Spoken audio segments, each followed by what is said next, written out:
Hi, welcome to Vocalize. In this video, I'm going to be talking about using an eye gaze device in academics.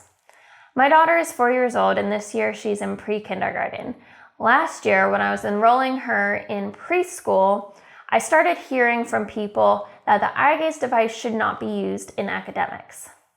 This year, her being in pre-kindergarten in a mainstream classroom, I started to hear that even more. Do not use the eye gaze device for academics.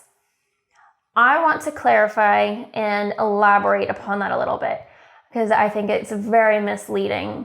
The eye gaze device should definitely be included in the learning environment for your nonverbal student. They definitely need to have access when at school. So what is meant by the eye gaze device should not be used in academics is actually the eye gaze device should not be used for assessment. And so I think the reason the blanket statement is used for it shouldn't be used in academics is because so much of the school day, so much of learning is assessment. Assessment is not just tests, which we often think of, but assessment is anything that is given to a student to gauge their understanding of content. So yes, it absolutely comes in the forms of tests and quizzes, but a homework is a type of assessment. Many worksheets are a type of assessment, and even games sometimes, if they're used in the classroom to determine what a student knows, that is a type of assessment. So the eye gaze device should not be used in those instances where you are assessing an individual's knowledge of something.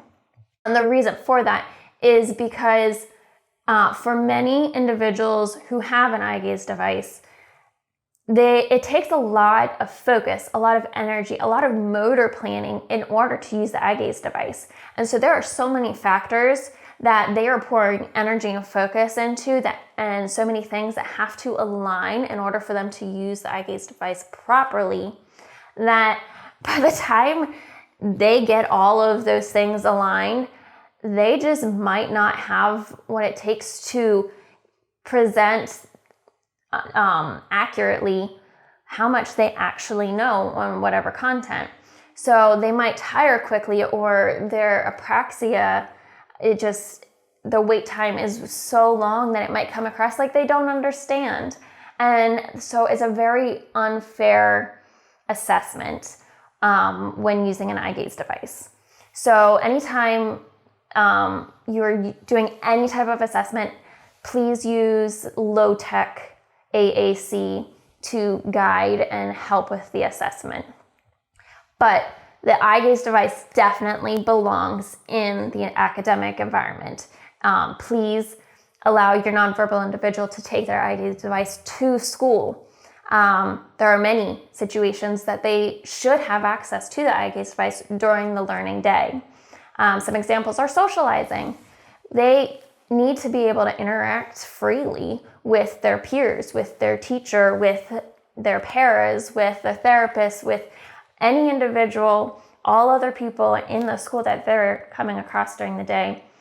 They need to have their eye gaze device to communicate with them.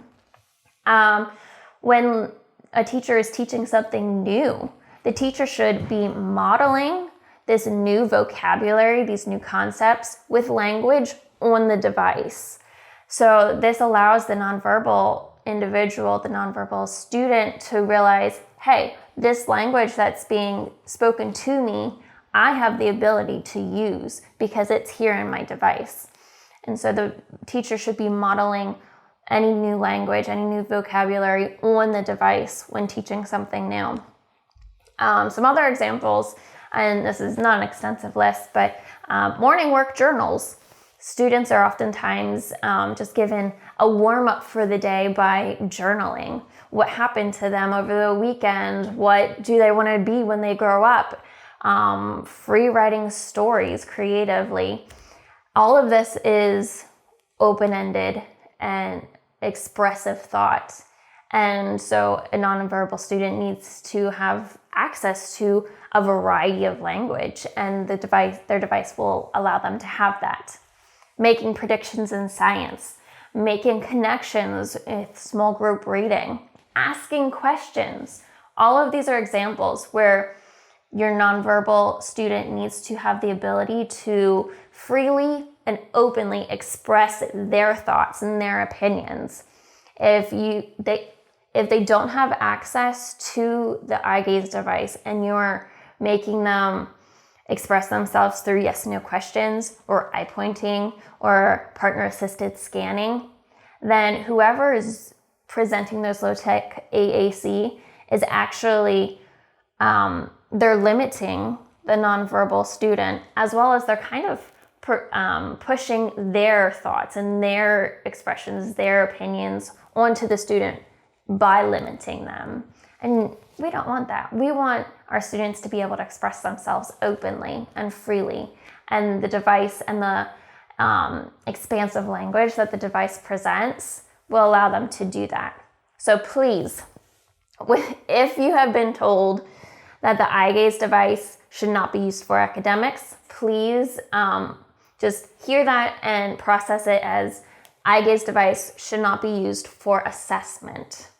But please send your eye gaze device with your student to the classroom, to the learning environment, co-op, whatever it may be, so they can express themselves freely when learning. All right, if you would still like more clarification or you have questions about this matter, please feel free to reach out to me. Here is the email that you can reach me at. I'd love to hear from you. All right, thank you so much, and check out some of the other videos.